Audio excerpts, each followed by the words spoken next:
Hello and welcome to the Pig and Whistle Tales from Azeroth. As always, here at the Pig and Whistle in Stormwind, I go for a variety of subjects with regards to World of Warcraft. So grab a bottle or a pint, sit back and enjoy. This episode, we'll be looking at many different aspects of WoW. We'll be looking at the beta that has been announced. We'll be looking at a couple of other bits and bobs with regards to PvP. We're going to be looking at a tier list and going and judging that. But yeah, just all around a few bits and bobs here and there. But mainly, we're looking at the beta. Now, as always, we have the weekly news. So Basrikron, Zakali Elders and Aurostar are your world bosses for the week. They are located within the Waking Shore, Zaralak Caverns and Emerald Dream. We have World Quests as your bonus event for this week. So if you need any reputation with certain reps, now is the time to do it, as you get that little bit extra from the World Quests that you do. Comp Stomp is your brawl for the week. This is simply, I think it's 10v10, Arathi Basin only, and you're going against AIs. AIs that are really easy, and it's Comp Stomp. You just stomp them. It's ridiculously easy. It's like 5-minute games, if that, and you get a nice chunk of honor and a little bit of conquest for it. So if you want to gear something or test something out in terms of a rotation, that is the time to do so in Comp Stomp. Storming, Bursting and Fortified are your mythic affixes for the week. Storming, there are little vortexes that fly around, simply dodge them. Bursting, when you kill a mob, it will explode, essentially, giving you a debuff, and this debuff will do some damage. This debuff stacks indefinitely, so kill everything quickly and then pop a defensive, or kill everything, get mass dispelled by a priest, or kill stuff and let your debuffs drop off and then kill the next load of mobs within that pack. But either way, don't, not use a defensive for your healers. It will be much appreciated by them, and they will hate you if you don't. And Fortified, the non-boss enemies have more health and damage and anything that they summon, so bring a talent build that can accommodate for that. So, let's start with the beta. The beta was announced that it will be beginning on June 5th. So, literally next reset. This was announced a couple days ago as of this poddy going live. And this means that we're in sort of the end stage of the War Within testing, I would say.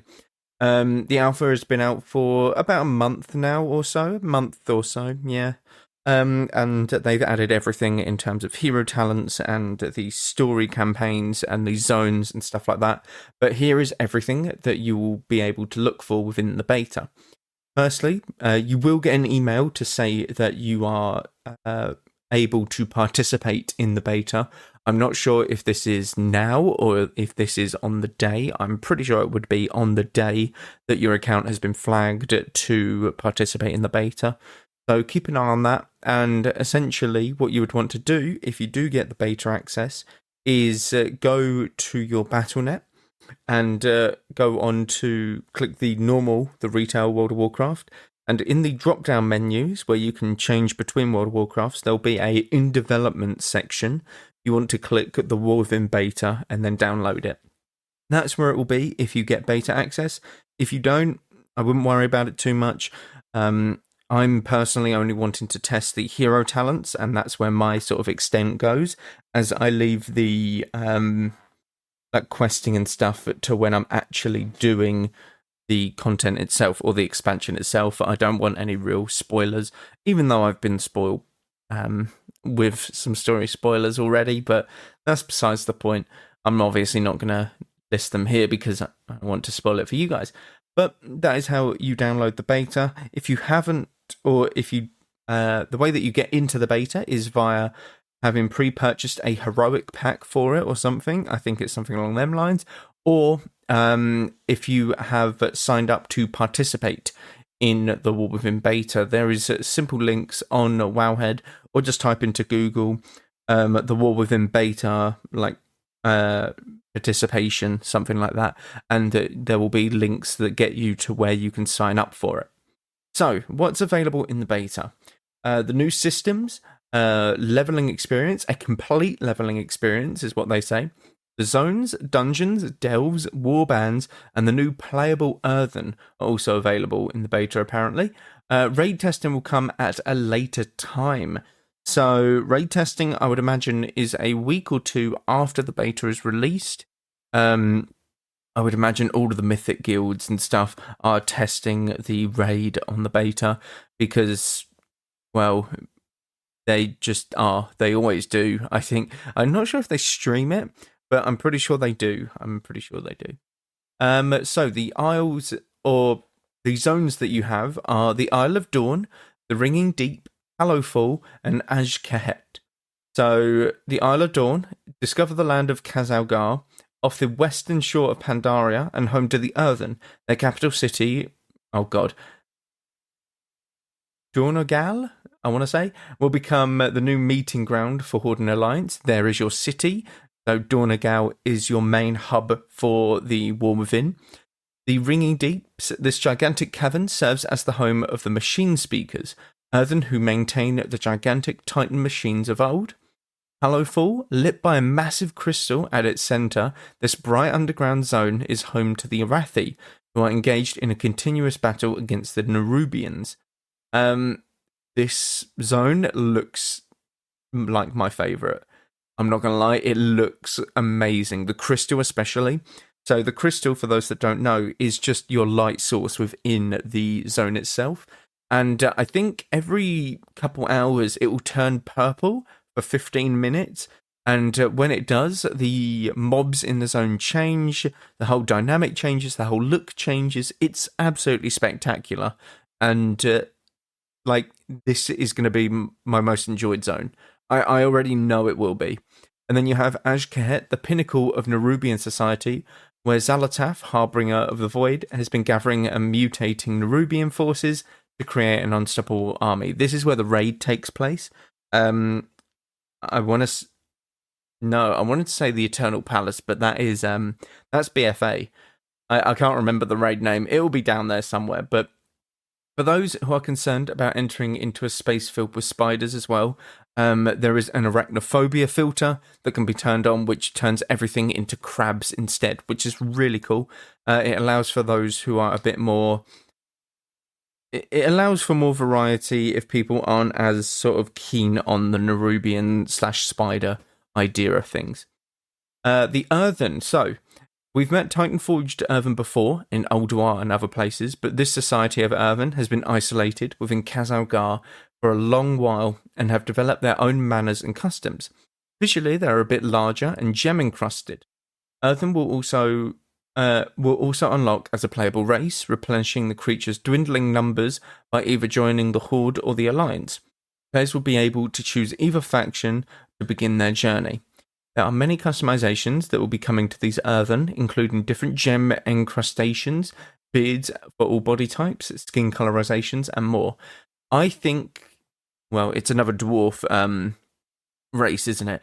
But the Horde get a dwarf race, which is really, really cool.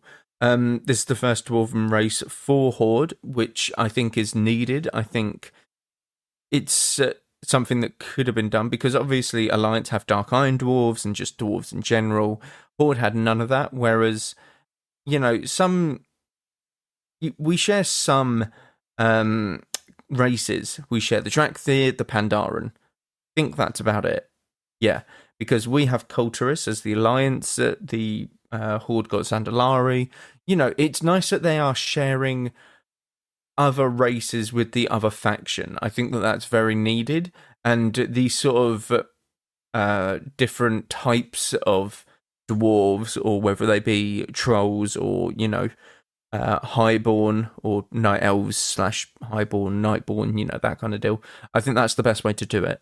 So, grats to Horde for getting a dwarven race, I guess. And they are a bit taller, so I'd like to see them up against another dwarf. But the customizations are amazing. The, gem encrustations and stuff. The beards are magnificent. All of it is magnificent. I think that you'd want to make one of these dwarves because of just the customizations alone are really, really cool. Dungeons. Similar to launch of the previous expansions, there will be 4 level up dungeons and 4 max level dungeons that are available in each of the 4 zones.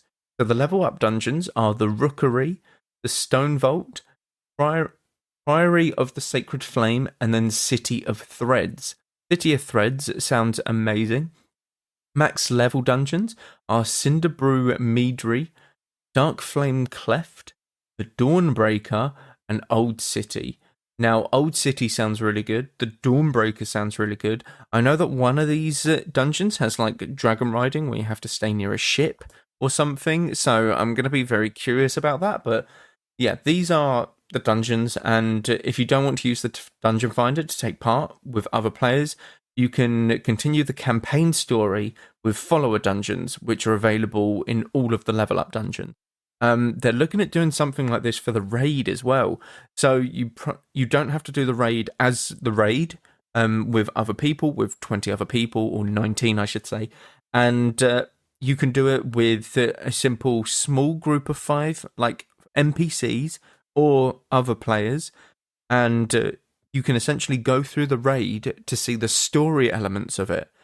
It's not actually raiding, you are just seeing the story elements of it, which I think is amazing to do. I think that's one of the best changes that they've had, or that I've seen so far in the War Within Alpha, and I think that it's just a massive bonus, because their storytelling is what they wanted to focus on with the War Within and the subsequent expansions coming after it. So I think that this is a very good change, and it allows people to actually explore the storyline of the raid itself, because when you go into a raid, you don't really know what's happening. If you're a hardcore raider, you go into the Mythic raid, and you're like, okay, screw the what is it? The conversations or the dialogues that's been having. Everyone shut up. We're listening to the raid leader, and we're getting into the boss fight. We're not here to listen to the dialogue and the storytelling. So this gives them people sort of another option just to actually go and relive it via the story, which is really cool. So the Narubar Palace Raid dungeon. Here we go. So the Narubar Palace Raid dungeon will offer 8 boss encounter located in Ashkahet. It will result in the culmination of that's how you say it, of the story we see playing out, involving the mechanisms of the Nerubian Empire and Queen and Surek's collaboration with Xal'atath. Players can now experience new tier rewards for their valiant efforts. So this is the thing that I was just talking about before. This is where you are allowed to experience the story behind the raid, but not actually do the raid as a raid itself, if that makes sense. So that's how that will work. New features. Delves. The surface lies... Oh my god. Deep beneath the surface lies treasure vaults waiting to be discovered. Explore these world instances solo or up to 4 friends along with an NPC companion. I think the first one that you get is Bronzebeard, if I'm not mistaken. Defeat bosses and gain epic and endgame loot. Delve's new mechanical reward, so the mix and match customization to make your own new mount.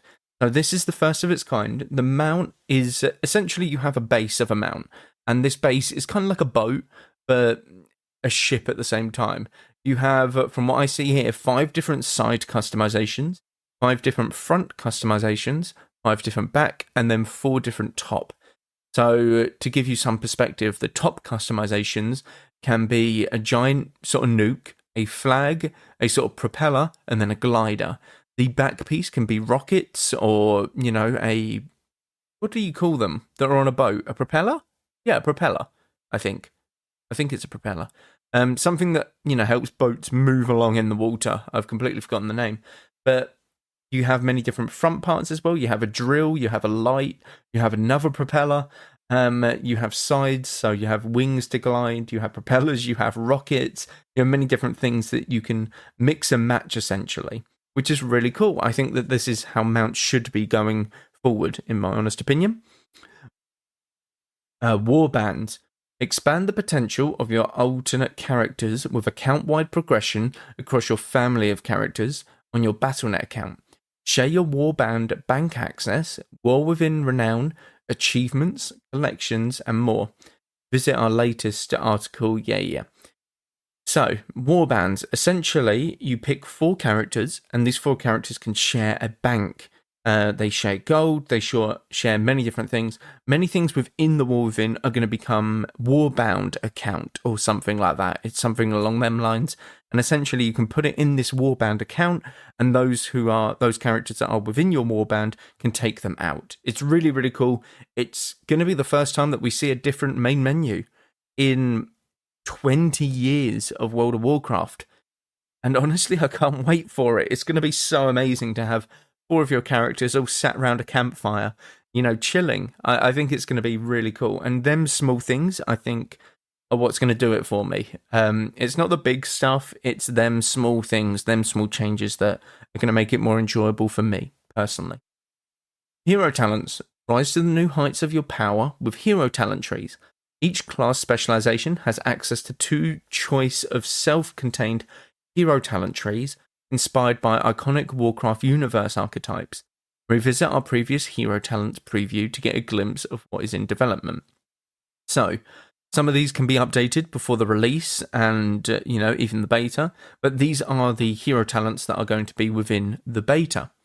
All of them, essentially, but Mountain Thane, Lightsmith, Sandlane, Chrono Warden, Keeper of the Grove, Dark Ranger Hunter, Frostfire Mage, and Oracle Priest, Elune's Chosen, Windwalker and Wild Stalker Druids, Scale Commander Evoker, Herald of the Sun and Templar Paladins, Trickster Rogue, Diabolist Warlock and Colossus Warrior, Rider of the Apocalypse and Deathbringer Death Knights.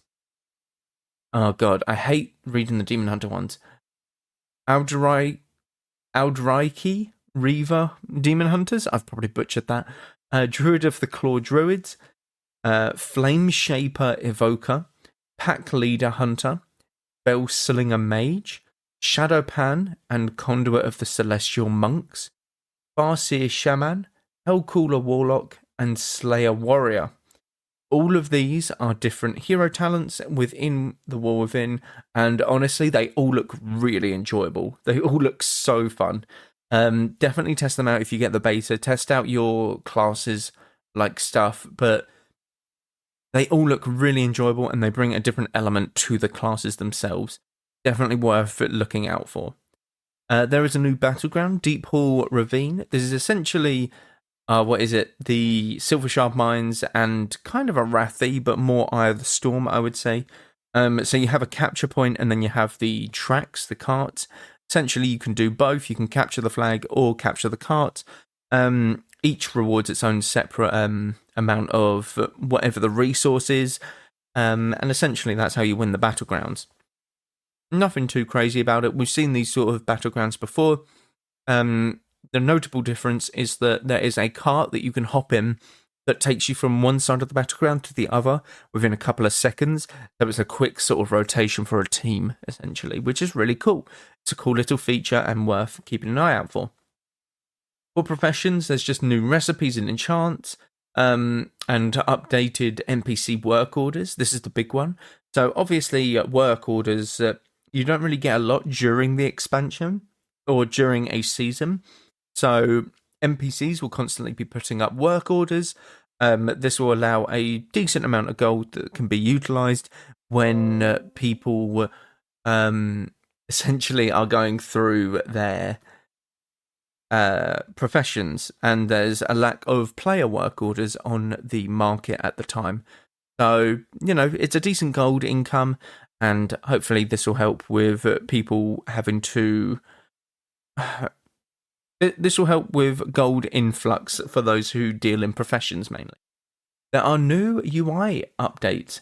So improved quest icons to make types of quests clearer.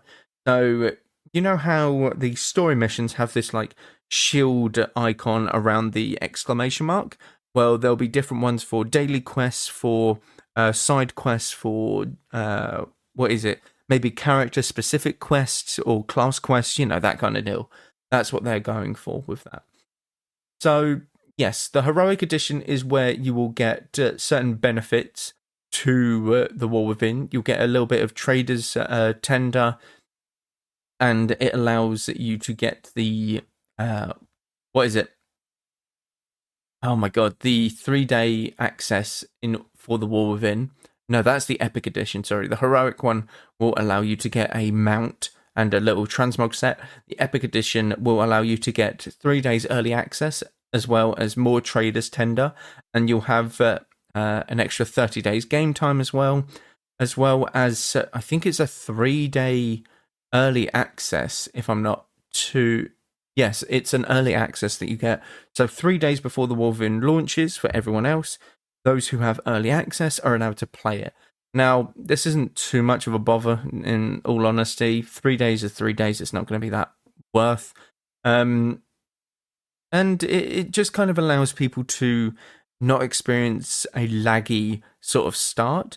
This will actually spread the player base out quite nicely. It means that there won't be a massive influx on the servers and you won't have to deal with server lag or anything like that. So, you know, if 50% of the people buy the 3-day early access, they'll be gone by the time that the people who didn't buy it get into the game, and there's no lag for anyone, which is really good. I don't know, it's looking really, really good. It really is looking good, and I think that it's going to be one of the best expansions, potentially, that they've ever released. It depends on if it's going to be kind of a standalone expansion, or it will be something that leads into the saga, essentially, that they wanted to do with the next 2 expansions after this. So it's either going to be one of the best expansions ever, or it will be a setup-based expansion where it sets up everything for the coming expansions.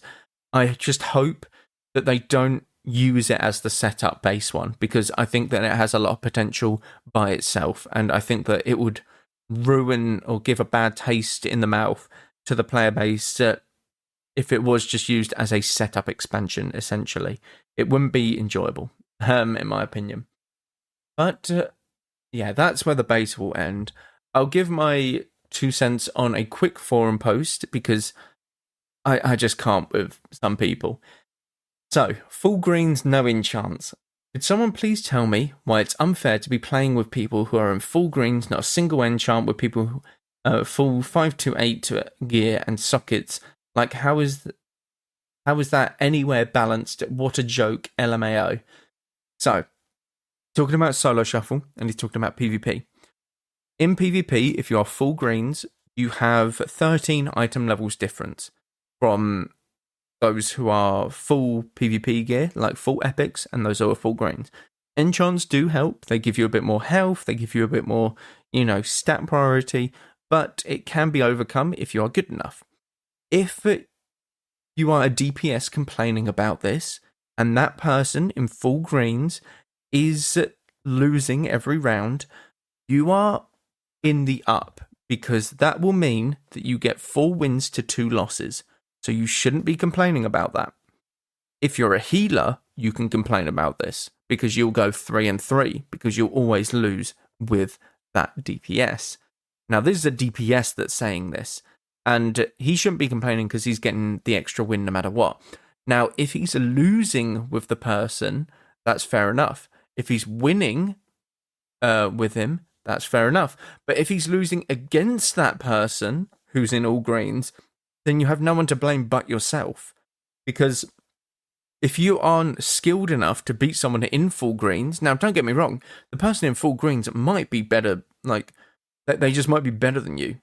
Straight up, it might just be a skill difference in terms of, they just have more knowledge of the game, know how to press their rotation buttons better, know how to press their defensives, when to run, when to attack, all of that sort of thing. You can lose to these people, and it just makes it a bit tougher. I agree that it shouldn't be the case that people in full greens are coming into solo shuffle, but they are at your rating for a reason. Well, sometimes the rating can be a bit different. If you're at sort of 1600 or 1800 and their very first game in PvP, they're all full greens, they are put at the 1800 bracket, and then obviously they lose 6, they go down in MMR. It is going to ruin that sort of game for a lot of people, but at the same time, it's tough. You just have to accept it, because it will happen. And the thing is, you can lose to the people in greens. If you aren't playing smart enough, you still can lose.